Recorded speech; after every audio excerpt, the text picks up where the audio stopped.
কি খবৰ সকলোৱে? মোৰো ঠিকে আছে আৰু মোটামুটি। আৰু যিদিনাৰ পৰা মানে জুবিন দা ঢুকাইছে তেতিয়াৰ পৰা মই নিজৰ এটা ভিডিঅ' দিয়া নাই, মই নিজে ৰেকৰ্ড কৰি পেলাই এটা ভিডিঅ' দিয়া নাই, নিজৰ ফটো এটা দিয়া নাই বাৰু। যি পাইছোঁ জুবিন দাৰ জাষ্টিছৰ কাৰণে মানে দুই এটা জুবিন দাৰে ভিডিঅ' দি থাকোঁ আৰু কিছুমানে তাতে কৈ মানে বেলেগৰ জুবিন দাৰ ভিডিঅ' লৈ আপোনালোকে মানে ভিউজ ল'বলৈ কিবা সেই তেনেকুৱা কোনো কথা নাই। আমি তেনেকুৱা বুলি ভবা নাই, কিন্তু আমি ভাবোঁ যে এজন অসমৰ সম্পদ এজন মানে ঢুকাই গৈছে, ঢুকাই যোৱাৰ পিছত মানে কিবা বেলেগৰ কি নাজানো, বেলেগৰ কি হ'ব, কি হৈছে, মনত কেনেকুৱা অনুভৱ হৈছে, সেইবিলাক আমাৰ চিন্তাৰ বিষয় নহয়, এইবিলাক নিজৰ নিজৰ মানসিকৰ কথা। গতিকে যিদিনাখনৰ পৰা জুবিন দা ঢুকাইছে সেইদিনাখনৰ পৰা মই নিজে এটা ভিডিঅ' বনোৱা নাই আৰু মোৰ ভালো নালাগে, ভাল লগাই নাই। মই কি হৈছে কালি মই কৈছোঁ যে কালি মানে এনেকুৱা অনুভৱ হৈছে যে ইমান দিন হৈ গ'ল মই এটা ভিডিঅ' বনোৱা নাই, কিন্তু বনাবলৈ ৰাতিপুৱাৰ পৰা বহুত বেছি সাহস কৰি আছোঁ, মানে মনেই নোযোৱা হ'ল ভিডিঅ' বনাবলৈ।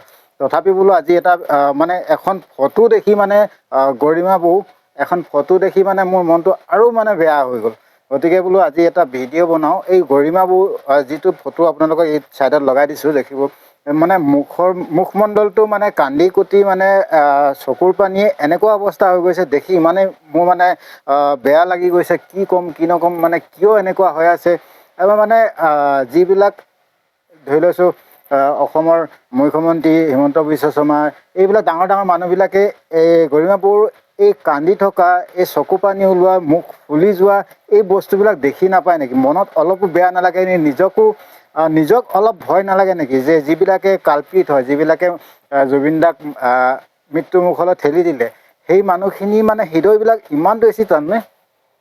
সেইটো কাৰণে মানে মই ক'লোঁ যে আজি এইটো ভিডিঅ' বনাম আৰু বনাই মানে সেই কথাখিনি ক'ম মানে মানুহক, যে এই মানুহখিনি সদায় হেৰি কৰিব লাগে, ধৰি মানে ধৰিবতো নোৱাৰি, ধৰি ভৰাই থৈছে আৰু উলিয়াই আনিব লাগে সোনকালে, মানে উলিয়াই আনি মানে জনসাধাৰণক দিব লাগে। জনসাধাৰণে যি কৰিব যি নকৰিব জনসাধাৰণৰ কথা। আৰু জেলত থাকিলেতো হয়তো কেতিয়াবা বাচি যাব, আৰু সেইটো কাৰণে বাহিৰলৈ উলিয়াই দিয়ক। জনসাধাৰণে যি সিদ্ধান্ত কৰিব। এইকেইটা জেলত থাকিলেও সিহঁতে হেৰি নাপায়, জীয়াই থাকিব নোৱাৰে, বা বাহিৰত আহিলেও জীয়াই থাকিব নোৱাৰে। সিহঁততো মৃত্যুটো অনিবাৰ্য, কেতিয়াও মানে সেইটো অসমৰ জনসাধাৰণেও মানি নলয়, বা জেলত থাকিলেও কোনোবা মানে জেলত থকা মানুহেতো মাৰিয়ে দিব, বা বাহিৰত আহিলেওতো সিহঁতৰ কোনো শান্তি নাই। সিহঁতৰ মুঠতে পৃথিৱীত কোনো মতে ঠাই নাই। গতিকে সোনকালে, অতি সোনকালে পাৰিলে গৰিমা বৌক যিখিনি মানে কষ্ট ভুগি আছে এতিয়া জুবিন দাৰ কাৰণে, জুবিন দা ঢুকাই যোৱাৰ পিছত যিখিনি কষ্ট ভুগি আছে, সেই কষ্টখিনি যাতে সোনকালে জাষ্টিছ পায়। আৰু বাকী আৰু একো নকওঁ, মানে মোৰ ভিডিঅ' বনাবলৈ মন যোৱাই নাই একেবাৰে, তথাপিও জোৰ জবৰদস্তি কৰি আছোঁ। আৰু সকলোৱে লিখি থাকক, মানে এতিয়া মানে 2.5 মিলিয়ন হ'বলৈ হৈ আছে, 2.5 মিলিয়ন কৰিব লাগে বুলি সকলোৱে জাষ্টিছ ফৰ জুবিন গাৰ্গ সেইটো মানে লিখিবলৈ নেৰিব। আপোনালোকে লিখি থাকক। জয় জুবিন দা, জয় অসম।